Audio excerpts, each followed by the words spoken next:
सभी को जय मसीह की।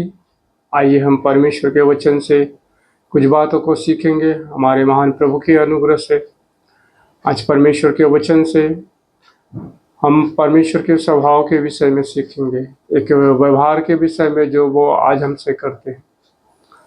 परमेश्वर जो है वो हम पर दोष जो है वो नहीं लगाते। ये हमारे महान प्रभु का एक स्वभाव है कि वो अपने बच्चों को दोषी जो है वो नहीं ठहराते। आज हम परमेश्वर के अनुग्रह से इस वचन के बारे में जो है वो सीखेंगे। सबसे पहले हम देखते हैं उत्पत्ति की पुस्तक में परमेश्वर ने आदम और हव्वा के लिए ये आज्ञा थी कि वो जो है वो भले बुरे के ज्ञान के वृक्ष के फल को ना खाए। लेकिन जब हम परमेश्वर के वचनों को पढ़ते हैं, हम उस जगह पर देखते हैं कि आदम ने जो है वो परमेश्वर की आज्ञा का उल्लंघन किया। आदम और हव्वा दोनों ने जो है वो जिस फल को परमेश्वर ने मना किया था उस फल को उन्होंने खाया। और परमेश्वर का वचन हमें वहाँ एक बात दिखाता है कि जब आदम ने वो फल खाया और हव्वा ने वो फल खाया, उसके बाद वो परमेश्वर से छिप गए थे। और जब परमेश्वर ने उनको उस स्थान पर नहीं देखा, जब परमेश्वर ने आदम को पुकारा कि आदम तू कहाँ है बोल के, तो आदम जो है वो छिप कर ये उत्तर देता है कि मैं जो है वो नंगा था, इसीलिए मैं जो है वो छिप गया था बोल के। आदम नंगा था और वो परमेश्वर से छिप गया था। परमेश्वर का वचन हमें सिखाता है कि नंगापन जो है वो पाप को दिखाता है। जब परमेश्वर की आज्ञा का उल्लंघन आदम ने नहीं किया था, उस समय उसे कपड़ों की जरूरत नहीं थी। लेकिन जिस समय उसने फल खाया उसके बाद जो है वो अपने आप को नंगा जो है वो देख पा रहा था। आदम जो है वो अपने आप को बोल रहा था कि मैं एक पापी व्यक्ति हूँ, मैं नंगा हूँ बोल के। वो जो है अपने पाप को देख पा रहा था कि मैंने परमेश्वर के वचन के विरोध में कार्य किया बोल के। जिस फल को परमेश्वर ने मना किया था उस फल को मैंने खाया है, वो इस बात को जो है वो देख रहा था। और आदम जो है वो अपने आप को दोषी पाता है उस बात के लिए कि मैंने परमेश्वर के वचन के विरोध में कार्य किया बोल के।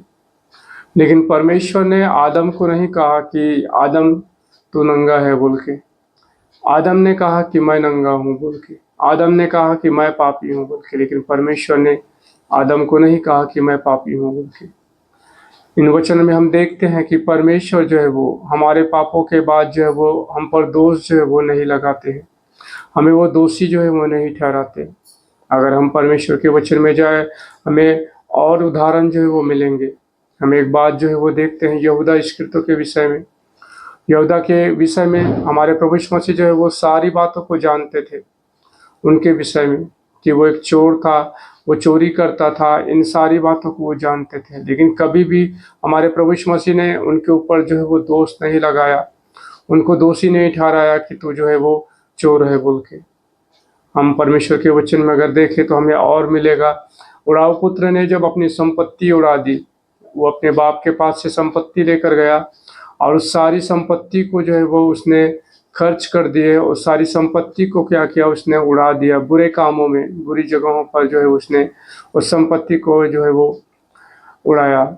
और उसके बाद जो है वो परमेश्वर का वचन हमें उस जगह पर ये दिखाता है कि उड़ाऊ पुत्र जब अपने पिता के घर वापस आने का निर्णय लिया, और जब वह अपने पिता के घर वापस आया, उसके पिता ने एक शब्द भी जो है वो उसके कामों के विषय में नहीं कहा, उसके बुरे कामों के विषय में नहीं कहा, उसकी संपत्ति के विषय में नहीं कहा कि मैंने तुझे इतनी संपत्ति दी है तो तुमने कहाँ खर्च किया बोल के।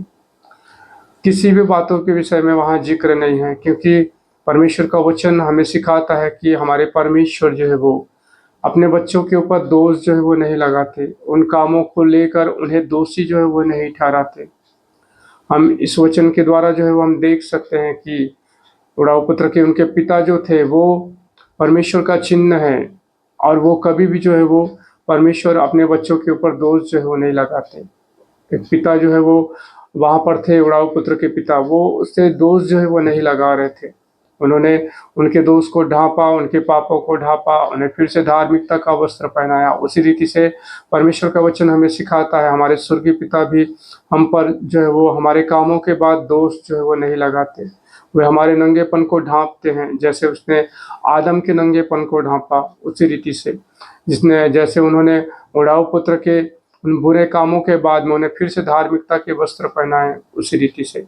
तो परमेश्वर हम पर दोष जो है वो नहीं लगाते। हम परमेश्वर के वचन में देखते हैं कि शास्त्री फरीसियों को हमारे प्रभु यीशु मसीह बोल रहे थे कि हे शैतान के बच्चों। शास्त्री फरीसियों को हमारे प्रभु ने कहा कि शायद तुम शैतान के बच्चों हो बोलकर, और हमारे प्रभु ने उन पर हाय बोला कि हाय तुम पर बोल के। लेकिन आपको वचन में ये कभी नहीं मिलेगा कि जिन्होंने परमेश्वर के वचन को ग्रहण किया था, पतरस, याकूब, यूहन्ना और जितने भी लोग थे, उनके विषय में आपको नहीं मिलेगा कि कभी भी पतरस के विषय में या फिर अन्य लोगों के विषय में हमारे प्रभु यीशु मसीह ने उनके विषय में कहा होगा कि हाय तुम पर किसी भी बातों के लिए। हमारे प्रभु ने उन पर कभी नहीं कहा। पतरस ने जो प्रभु का इनकार किया, उस समय भी हमारे प्रभु ने पतरस के विषय में ये नहीं कहा कि हाय तुझ पर, तूने मेरा इनकार किया बोल के। हमारे प्रभु ने उनको इसीलिए नहीं कहा क्योंकि वे अपने बच्चों के ऊपर दोष जो है वो नहीं लगाते।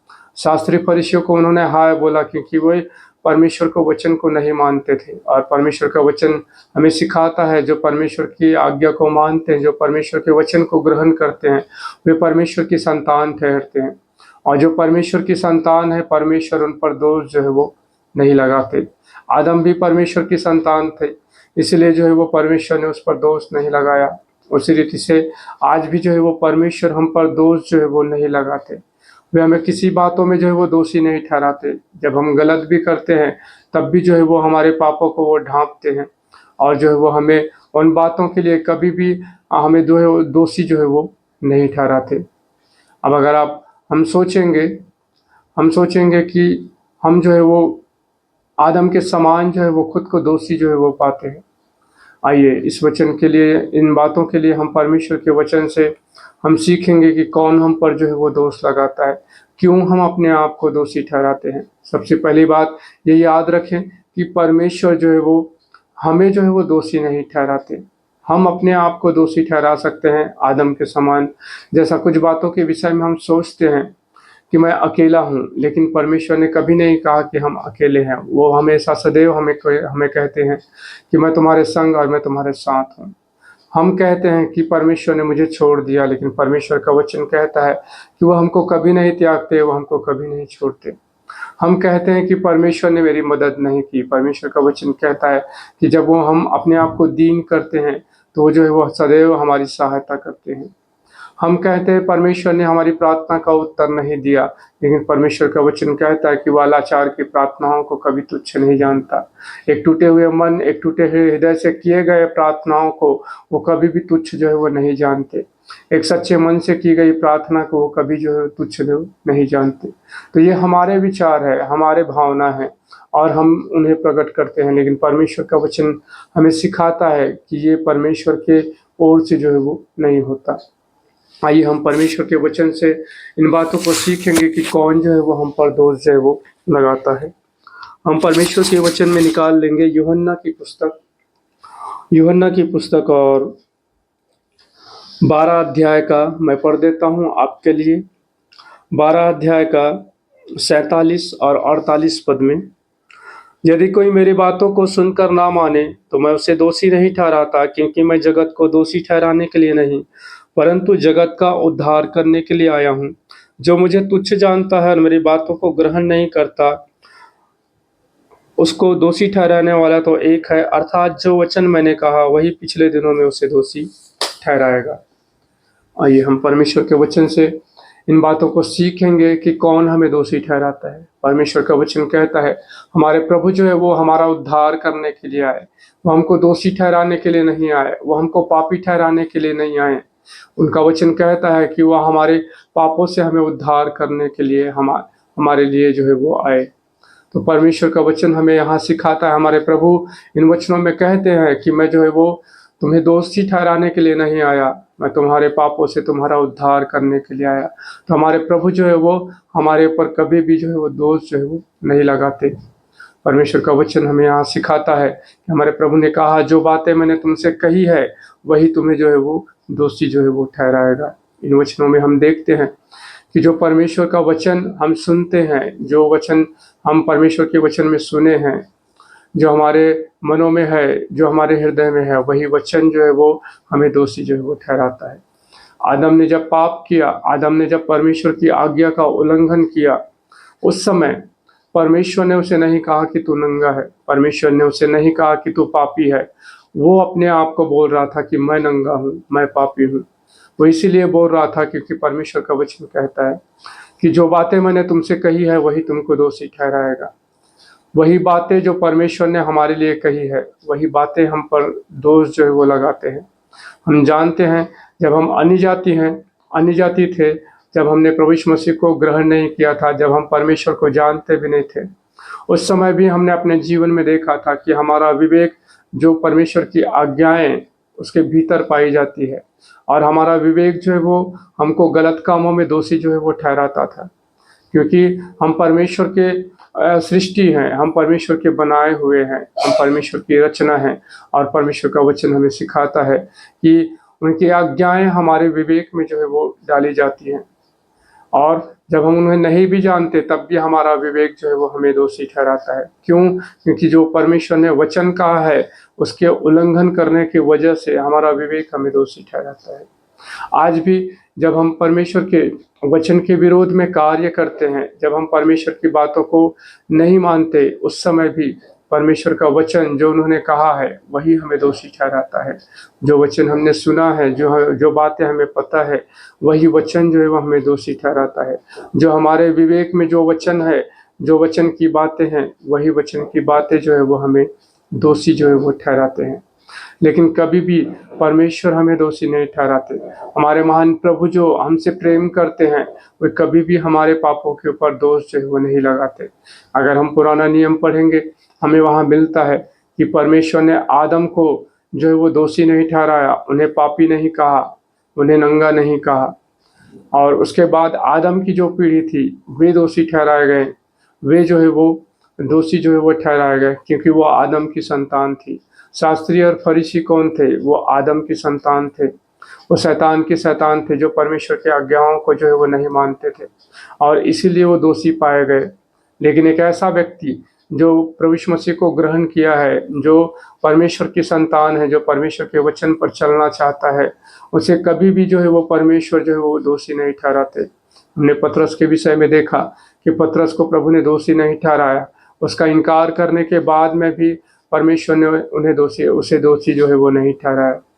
उसके विपरीत हम देखते हैं कि परमेश्वर ने जो है वो उसे फिर से उठाया। आदम के विषय में हम देखते हैं कि आदम को जो है वो फिर से जो है वो परमेश्वर ने जो है वो उसके पापों से उद्धार करने के लिए, वहाँ पर जो है वो हम उत्पत्ति की पुस्तक में 3 अध्याय में हम देखते हैं कि परमेश्वर ने मनुष्य जाति के उद्धार के लिए जो है वो प्रभु यीशु मसीह को भेजने के लिए, उनके उद्धार के लिए पहले से ही वहाँ पर योजना बनाई। क्योंकि परमेश्वर चाहते हैं कि हम अपने पापों से उद्धार पाएं। वह हमारे पापों पर हमें दोष लगाने के लिए नहीं आए, वे हमको दोषी ठहराने के लिए नहीं आए। परमेश्वर का वचन हमें सिखाता है परमेश्वर हमसे प्रेम करते हैं, और कभी भी वो हमें दोषी नहीं ठहराते। दोषी हम अपने आप को ठहराते हैं। हम कहते हैं हम अकेले हैं, वो कभी नहीं कहते। वो सदैव कहते हैं कि मैं तुम्हारे साथ हूँ। हम कहते हैं कि हम जो है वो हमारे पास सहायता करने के लिए कोई नहीं है। परमेश्वर का वचन कहता है वो सदैव हमारी सहायता करने के लिए हमारे पास है। परमेश्वर का वचन हमें सिखाता है, हम कहते हैं कि परमेश्वर ने मुझे छोड़ दिया, लेकिन परमेश्वर कभी नहीं कहते कि मैंने तुझे छोड़ूंगा, मैं तुम्हें छोड़ूंगा और मैं तुम्हें त्यागूंगा। वो सदैव कहते हैं कि मैं जो है वो तुम्हारे साथ हूँ और मैं तुमको कभी नहीं छोड़ूंगा, मैं तुमको कभी नहीं त्यागूंगा। तो परमेश्वर का वचन हमें सिखाता है कि परमेश्वर जो है वो हम पर दोष जो है वो नहीं लगाते, वो हमें दोषी नहीं ठहराते। हमारे प्रभु इन्हीं बातों को इस वचन पे व्यक्त कर रहे थे, बता रहे थे, हमें सिखा रहे थे कि देखो मैं तुम्हें दोषी ठहराने के लिए नहीं आया, मैं तो उद्धार के लिए आया हूँ कि मैं तुम्हें पापों से तुम्हें उद्धार दूँ। और परमेश्वर का वचन हमें इन वचनों में सिखाता है। हमारे प्रभु कह रहे थे कि जो वचन मैंने कही है वही तुमको दोषी ठहराएगा। परमेश्वर का वचन जो उन्होंने कहा है वो शब्द हमें दोषी ठहराते हैं। परमेश्वर हमें कभी भी दोषी जो है वो नहीं ठहराते। तो परमेश्वर का वचन हमें सिखाता है परमेश्वर हमसे प्रेम करते हैं। जब हम उन पापों में गिर जाते हैं तो परमेश्वर चाहते हैं कि हम फिर से उठें और फिर से जो है वो उनके राज्य में जो है वो उनके साथ चलने के लिए, उनके राज्य के वारिस जो है वो हो, उनके साथ जो है वो रहने के लिए उनके राज्य के वारिस हो, ये परमेश्वर की इच्छा है। और वो कभी भी अपने संतानों के ऊपर दोष जो है वो नहीं लगाते। इस वचन के लिए हम प्रभु का धन्यवाद करते हैं। इस वचनों के द्वारा प्रभु सबको आशीष दे। सभी को जय मसीह की।